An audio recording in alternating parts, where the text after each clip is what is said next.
ప్రియమైన సహోదర సహోదరీమణులారా, ఈ రోజు మీరు ఈ వీడియోను చూస్తున్నట్లయితే అది యాదృచ్ఛికం కాదు, దేవుని ప్రణాళిక. ఈ క్షణంలో ఆసుపత్రిలో మంచంపై బాధపడుతున్న మీరు కావచ్చు, లేదా మీ ప్రియమైన వారు అక్కడ చికిత్స పొందుతూ ఉండవచ్చు. హృదయంలో భయం, ఆందోళన, అనిశ్చితి నింపుకుని ఉండవచ్చు. కానీ ఒక సత్యం గుర్తుంచుకోండి, మన దేవుడు స్వస్థపరిచే దేవుడు. ఆయనకు అసాధ్యమేమీ లేదు. ఈ రోజు మనం కలిసి చేసే ఈ ప్రార్థన ద్వారా దేవుని శాంతి, దేవుని స్వస్థపరిచే శక్తి మీ జీవితాన్ని తాకాలని మనస్ఫూర్తిగా కోరుకుంటున్నాను. కాబట్టి ఎక్కడ ఉన్నా ఒక్క క్షణం నిశ్శబ్దంగా ఉండండి. మీ హృదయాన్ని దేవుని వైపు తిప్పండి. విశ్వాసంతో ఈ ప్రార్థనలో చేరండి. దేవుడు ఇప్పుడే తాకబోతున్నాడు. ఆసుపత్రిలో ఉన్నవారికి శక్తివంతమైన ప్రార్థన. ప్రియమైన పరలోక తండ్రి, ఈ సమయములో మేము నీ సన్నిధిలో వినమ్రతతో వచ్చుచున్నాము. నీవే సర్వశక్తిమంతుడు, నీవే జీవమునకు మూలము, నీవే మాకు రక్షకుడు.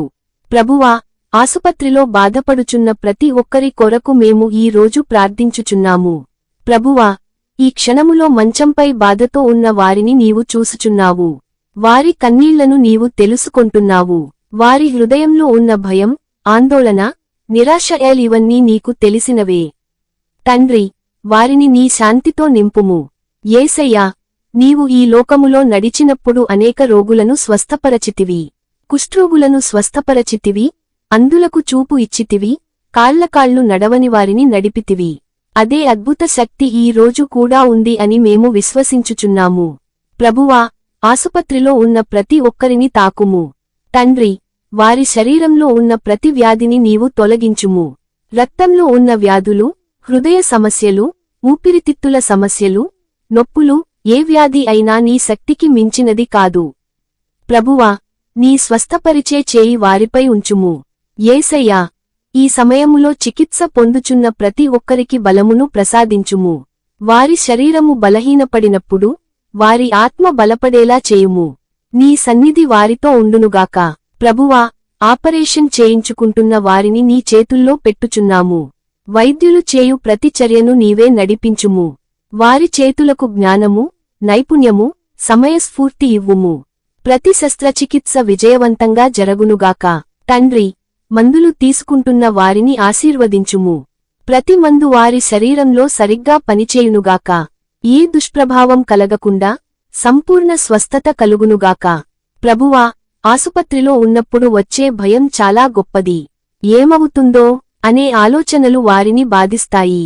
తండ్రి, ఆ భయాన్ని తొలగించుము.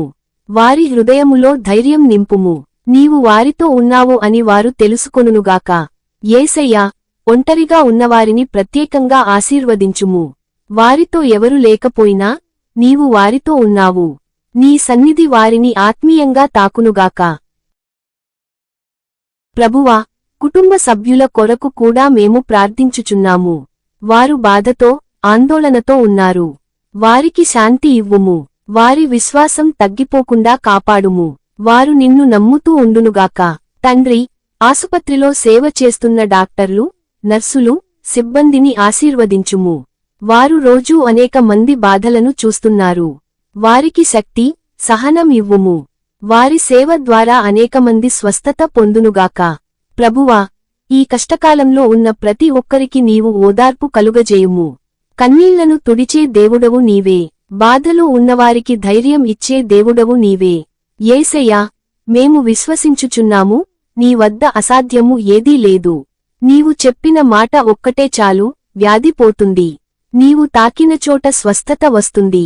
ఈ రోజు కూడా అదే అద్భుతాలు జరుగునుగాక. ప్రభువా, ఆసుపత్రిలో ఉన్న ప్రతి ఒక్కరిని నీవు సంపూర్ణంగా స్వస్థపరచుము. వారి శరీరం మాత్రమే కాదు, వారి మనస్సు, వారి ఆత్మ కూడా స్వస్థపడునుగాక.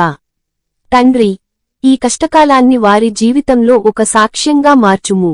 వారు బయటకు వచ్చినప్పుడు, దేవుడు నన్ను స్వస్థపరిచాడు అని సాక్ష్యం చెప్పునుగాక. యేసయ్యా, మేము నీకు కృతజ్ఞతలు తెలుపుచున్నాము. నీవు వినుచున్నావు, నీవు పనిచేయుచున్నావు అని మేము నమ్ముతున్నాము. ఈ ప్రార్థనను నీవు ఆలకించి సమాధానం ఇవ్వుము.